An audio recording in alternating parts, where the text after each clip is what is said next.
So there's been a lot of talk on social media about this bill. That's probably going to be passed sometime after the Dáil returns in September. And I often think of the quote from Ronald Reagan. The worst thing you can hear from a politician is, "I'm from the government, I'm here to help you." Because let's be fair, the Irish government are not here to help Paddy and Mary. They're here to destroy Paddy and Mary. Let's call it straight. We'll deceive the hate speech bill. We see now that the Gardaí are getting the power to spy on Irish citizens. Let's call it for what it is. It's spying on Irish citizens to see if they're committing thought crime against the government, and have too much time to think and stuff. We see this in the hate speech bill. They want to shut people up to disagree with the government. And now this too, to be totally honest. And I hate to sound like a conspiracy theory, but to be totally honest and to be totally trustworthy with people, I could not trust them if they said the sky was blue. I would have to look up to see what the sky blue. What I mean by that is, I don't trust the government to do this for the greater good of the Irish people. There's not a hope. They do nothing for the Irish people. They've done nothing. They've achieved nothing that's ever been done to help the Irish people in the last 10 to 20 years. And still, as we speak, the government's in power since November. This current government, not one thing has been done. I see my pocket is not better off. Let's put it that way. And there's many young people I know that have to get on a plane and go to another country because they simply can't afford to rent a house, let alone buy a house. They can't even afford that. They can't even afford to get their first car, some people, and then they're struggling to get through college. And they're Irish citizens. Not a hate. This government don't give a shit. So really, how as I said by Ronald Reagan, that quote, "I'm from the government, I'm here to help you." When you hear that from a politician and stuff like that, there's something very wrong when you hear that kind of stuff from the government, that we're here to help you.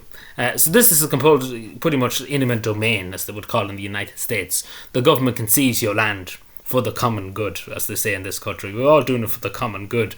It was famously said in the Shannon. We're doing it all for the common good, and we have to restrict freedom for the common good. But what's the common good? Because again, this is what's going to be said in the bill, that we were able to seize people's land, properties and stuff for the common good. Because that's what they're probably going to put in this. This is just kind of a rough, and the House is the Oireachtas, what roughly. Because we still don't know all the bits and bobs of the legislation, but we all know it's going to be wishy-washy. The same as every legislation that goes through the House of the Oireachtas nowadays. It's all wishy-washy, and it can be abused in many different ways.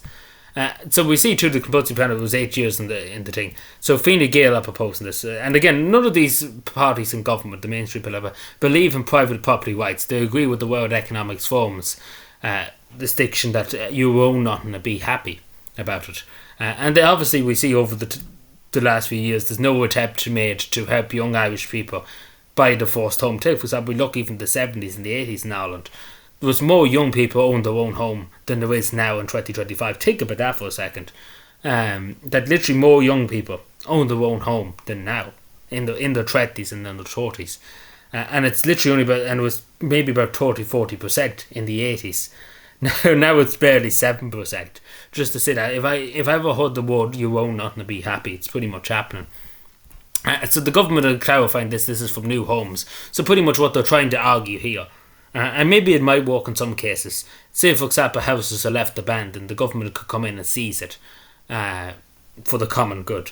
And the same with infrastructure. Say, for example, highways, or say, for example, windmills, because that's pretty much infrastructure nowadays too. They could come in and seize your property. Now, it doesn't say that they have to give you money. They could just come in with the army and seize it. Because let's be fair, the Irish state have done worse to people. So why would you trust them with this, to be totally honest? Because you give them an inch, they take a mile. Simple as that.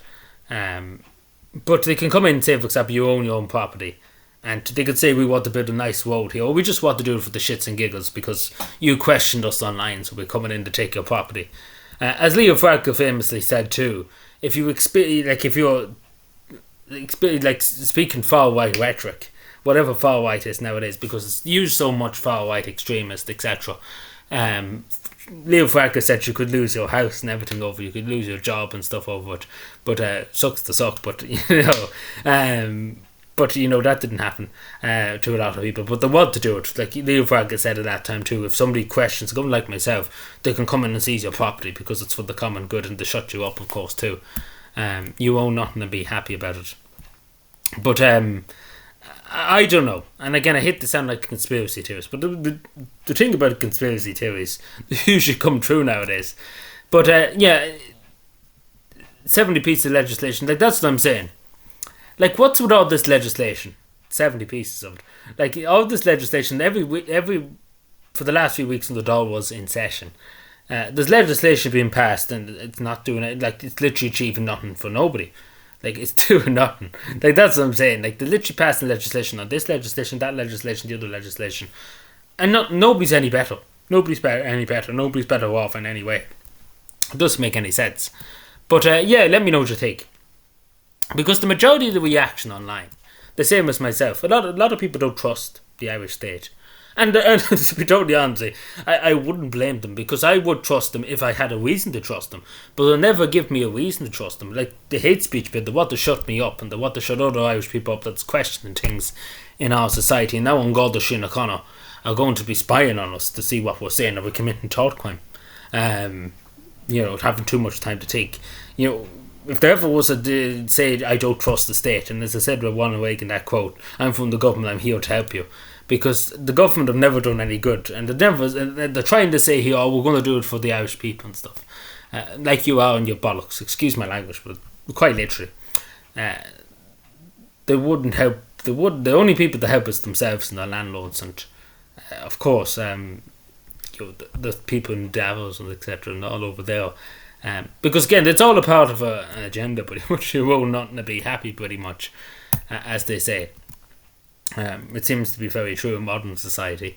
But anyway, let me know what you think. Subscribe for more. What do you think about this? Do you agree with it? As I say, if it was in concept, because again, the legislation, when this is finally drafted or whatever, we look at it, and what I'm trying to say is it's going to be wishy-washy language. There'll be little loopholes left in each one. Because there's always loopholes in every legislation that's nearly passed in the Oireachtas. There's always some kind of loophole to be abused. And purposely, because again, these bills take a good few months to do up and etc. So they're no likely that they could be abused in many different ways. But we see what happens. But anyway, thank you for watching. Subscribe more. Bye.